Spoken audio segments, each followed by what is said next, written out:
তুরস্ক নাম শুনলেই ভেসে ওঠে অটোমান সাম্রাজ্যের সেই স্বর্ণযুগ। দাপুটে সুলতান, খেলাফতের মহিমা আর স্থাপত্যের বিস্ময়। বসফরাসের বাতাসে যেন এখনও ঘুরে বেড়ায় ইতিহাসের নিঃশ্বাস। কিন্তু প্রশ্ন হলো, আজকের তুরস্ক কি সেই মুসলিম খেলাফতের আদর্শে চলছে, নাকি এটি এখন একেবারেই সেকুলার রাষ্ট্র? ইসলামের কেন্দ্রভূমি তুরস্ক কিভাবে পেল নাস্তিক দেশের তকমা? চলুন ইতিহাসের পর্দা উন্মোচন করি। দেখে নেই কিভাবে একসময়ের বিশাল মুসলিম সাম্রাজ্য রূপ নিল আধুনিক ধর্মনিরপেক্ষ তুরস্কে। চলুন শুরু করা যাক। তথ্য দিগন্তে আপনাকে স্বাগতম। সালটা 1914। প্রথম বিশ্বযুদ্ধের দামামা বেজে উঠল, আর 600 বছরের পুরনো অটোমান সাম্রাজ্যের উপর নেমে এলো ধ্বংসের ছায়া।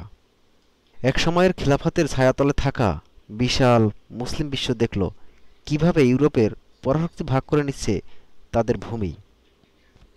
ইংল্যান্ড, ফ্রান্স সবাই লুটে নিচ্ছে তেল সমৃদ্ধ মধ্যপ্রাচ্য। যুদ্ধের শেষে অটোমানরা পরাজিত। লাউসান চুক্তির 1923 মাধ্যমে তাদের হাতে শুধু আনাতোলিয়া, আজকের তুরস্ক। এর মধ্যেই 1924 সালে আনুষ্ঠানিকভাবে বিলুপ্ত হয় খেলাফত। এক ইতিহাসের পরিসমাপ্তি হয়, শুরু হয় আর এক ইতিহাসের সূচনা। এই পতন কেবল ভৌগোলিক বা রাজনৈতিক ছিল না, এটি ছিল মুসলিম বিশ্বের আধ্যাত্মিক হৃৎপিণ্ডের বিলুপ্তি। তুরস্কের জাতীয়তাবাদী বিপ্লবের প্রয়োজন ছিল, কিন্তু ইসলামী বিশ্ব এই খেলাফত বিলুপ্তিকে দেখেছিল এক গভীর বিশ্বাসঘাতকতা হিসেবে। এই শূন্যতা থেকেই পরবর্তীতে বিভিন্ন স্থানে ইসলামী পুনরুজ্জীবনবাদী আন্দোলনের জন্ম নেয়। মুস্তফা কামাল এমন এক সময়ে ক্ষমতায় আসেন যখন বিশ্বের মুসলিম তুরস্ক ছিল ইউরোপের রুগ্ন ব্যক্তি, যার মূল লক্ষ্য ছিল ইউরোপের জাতিকে সেই কলঙ্ক থেকে মুক্তি দিয়ে ইউরোপের আধুনিক মানদণ্ড প্রতিষ্ঠা করা। খেলাফতের বিলুপ্তি ছিল সেই লক্ষ্য অর্জনের একটি চূড়ান্ত পদক্ষেপ, যা অটোমান ঐতিহ্য থেকে সম্পূর্ণ বিচ্ছেদ ঘটায়। এই আঘাতই আধুনিক তুরস্কের ধর্মনিরপেক্ষতার মূল ভিত্তি গড়ে তোলে। এই ধ্বংসস্তূপের মাঝেই উঠে আসেন মুস্তফা কামাল আতাতুর্ক। তিনি ছিলেন সৈনিক, বিপ্লবী আর দূরদর্শী রাজনীতিবিদ। 1923 সালে তিনি প্রতিষ্ঠা করেন তুরস্ক গণতন্ত্র, যার ভিত্তি হয় সেকুলারিজম, জাতীয়তাবাদ ও পশ্চিমা আধুনিকতা। তিনি পরিবর্তন আনলেন একে একে খলিফাপদ বিলুপ্ত, আরবি হরফ বাদ দিয়ে চালু হলো লাতিন বর্ণমালা। তিনি পরিবর্তন করেন শিক্ষা ব্যবস্থা, প্রতিষ্ঠা করেন 10,000-এর বেশি সেকুলার শিক্ষা প্রতিষ্ঠান। ফেস টুপি নিষিদ্ধ, পোশাকে এলো ইউরোপীয় ছোঁয়া। আধুনিক শিক্ষা ও মাদ্রাসা সীমিত করা হলো। শুক্রবার ছুটি বাদ দিয়ে রবিবার ছুটি চালু করা হলো। আয়া সোফিয়া রূপান্তরিত হল জাদুঘরে। আরবি ভাষায় আজান নিষিদ্ধ করে তুর্কি ভাষায় আজান প্রচলন করেন। তুরস্কের এই সংস্কারগুলো কেবল আইন পরিবর্তন ছিল না, এটি ছিল তুর্কি সমাজ ও সংস্কৃতির ওপর এক প্রতীকী সার্জারি। ফেস টুপির জায়গায় ইউরোপীয় হেড প্রত্যাবর্তন বা আরবি হরফের বদলে লাতিন বর্ণমালা গ্রহণ, সবই ছিল প্রাচ্য ও ইসলামের প্রতীক মুছে ফেলে পশ্চিমা আধুনিকতাকে ধারণ করার চেষ্টা। এই ধর্মনিরপেক্ষতাকে তুরস্কে বলা হয় কামালাবাদ বা কামালিজম। কামালাবাদের 6টি মূলনীতি সারবান বা 6 অ্যারোস ছিল: প্রজাতন্ত্রবাদ, জাতীয়তাবাদ, জনসন্তুষ্টিবাদ, সেকুলারিজম, রাষ্ট্রবাদ এবং সংস্কারবাদ। এর মধ্যে সেকুলারিজমই ছিল সবচেয়ে কঠোর, যা রাষ্ট্রকে ধর্ম থেকে পুরোপুরি আলাদা করে। শুধু তাই নয়, রাষ্ট্রকেই ধর্মের ওপর কর্তৃত্ব করতে উৎসাহিত করেছিল। এই নীতি তুরস্কের মানুষের মনে নাস্তিক দেশ বা ইসলামের উপর রাষ্ট্রীয় বিধিনিষেধের ধারণাকে প্রতিষ্ঠা করে। এমনকি আতাতুর্ক নিজে জনসম্মুখে মদ পান করতেন, জনগণকে মদ পান করতে উৎসাহ দিতেন। তুরস্কের নাইট ক্লাবগুলো আবার নিয়মিত আলোতে ঝলঝল করতে শুরু করলো। মদের বারগুলো আবার ওপেন করে দিল। চলে আসে যৌন স্বাধীনতা।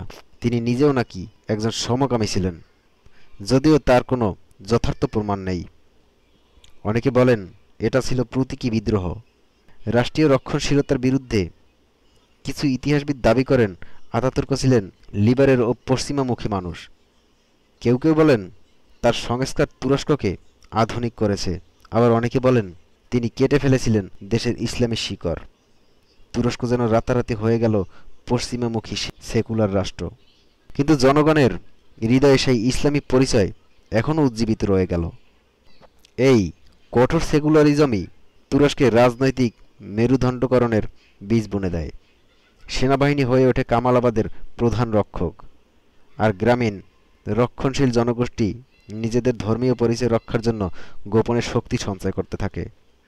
বহু বছর ধরে সরকারি অফিস, শিক্ষা প্রতিষ্ঠান, এমনকি জনসম্মুখে হিজাব পরা নিষিদ্ধ ছিল।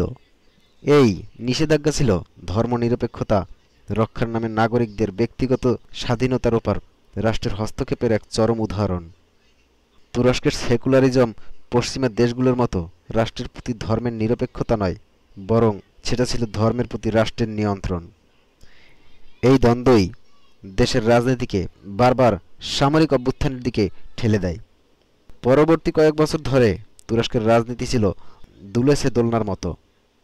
একবার সেনাবাহিনীর হাতে ক্ষমতা, একবার জনগণের ভোটে নির্বাচিত নেতাদের হাতে। সেনাবাহিনী ছিল আতাতুর্কের সেকুলার উত্তরাধিকার রক্ষক, যারা বারবার সামরিক অভ্যুত্থান ঘটিয়েছে যখনই কোনো ইসলামপন্থী সরকার মাথা তুলেছে।